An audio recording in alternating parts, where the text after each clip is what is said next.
behin eta behin bazen, txita txiki bat. Eta txita txikia nahi zuen haundia izan.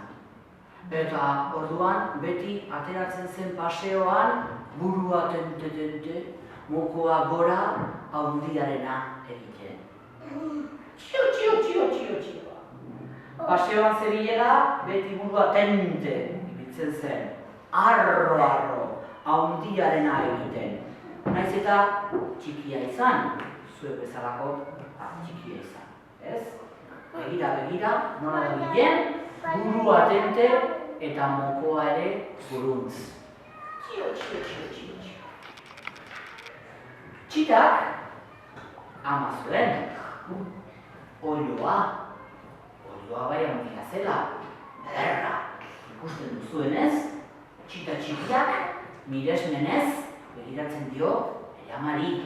Eta amak egiten duena, egiten zuen txita txikiak. Ama, emaidazu jaten!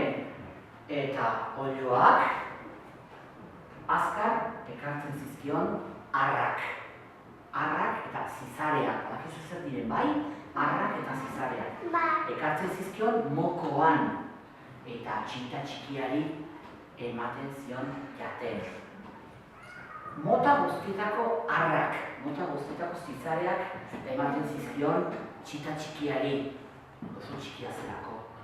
Etzikielako oraindik jana bilatzen. Eta mota guztietako arrak ziren. Arestian esan dudan bezala. Ar txikiak, ar handiak, bakizu, mota guztietako arrak. Baina, goiz batean, Kato gaiztoa agertu zen, txita txikia jateko asmoz eta gogoz. Kato gaiztoa etzen oiloarekin ausartzen, oiloa haundizkoa zelakoz. Baina, katu maltzorronek nahi zuen txita txikia jan. Eta orduan hurbildu zen poliki. Zaratarik egin gabe poliki. Ea harrapatzen dudan txita. Katu gaiztoa da gero. Txita gaiztoa. Hurbiltzen ari zen barkatua, hurbiltzen ari zen. Eskerrak, momentu horretan agertu zela, oilarra. Kukuruku! Egin zuen oilarra. Eta oilar sendoak, oilar handiak, katu gaiztoa usatu zuen. Katu gaiztoak ihes egin behar izan zuen. Katuak ez zuelako begietan mokokadarik jaso nahi. Begiratu, ze moko zorrotza duen oilarrak. Eta begiratu, ze beldurra pasa zuen katuak. Eta gure txitak, hori guzti ikusita, miresmenez beterik begiratu zion oilarrari. Aizu, zu bezalako izan nahi dut. Eta oilarrak egin zuen, kukuruku! Baina oraindik txikia zara. Izango duzu denbora, ni bezalako oilar sendoa bihurtzeko. Baina oraindik ezin duzu. Eta txita esaten, nora ez? Nik ere badakit kukuruku egiten.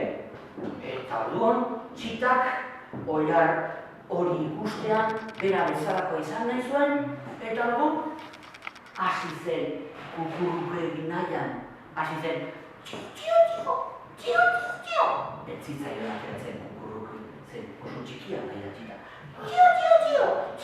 Tio. Eta burua tentetzen zuen, eta mokoa altxatzen zuen.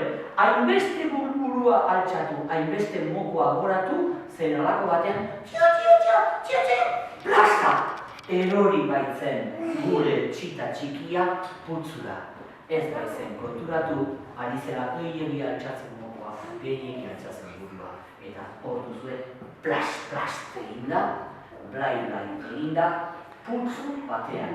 Lokatxez betetako putzu batean.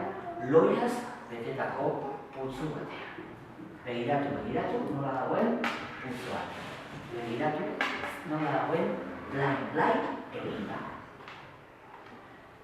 Eskerrak hor inguruan ibili bazebilela igel bat, eta igelak esan zion, zer egiten ari zara hor? Barre egin zion. Nik oilarra izan nahi nuen, esaten du txitak. Baina zu ez zara oraindik oilarra, zu oraindik txita bat zara. Eta oraindik asko hazitu behar duzu, asko handitu behar duzu, oilarra bihurtu arte. Ze barre zauden hor, ze lotxagarri. Orduan, oiloa agertu zen. Ene txita gaixoa. Oiloak lagundu zuen txita putzutik ateratzen. Oiloak maitekiro laztan egin zion. Moko finarekin lehortu zuen. Poliki laztan, poliki xerak egin zizkion, guztiz lehortu eta guztiz ongi jarri arte. Ai ama, nik nahi nuen oilarra izan. Eta oiloak esan zion, zu oraindik txita txikia zara. Lasai, ikasiko duzu eta handituko zara noizbait. Eta txita txikia orduan konturatu zen oiloak arrazoi zuela, pazientzia behar zuen. Bera ere noizbait handia izango da, zuek bezalakoak, zuek ere egun batean, txita bezala, egun batean handituko zarete.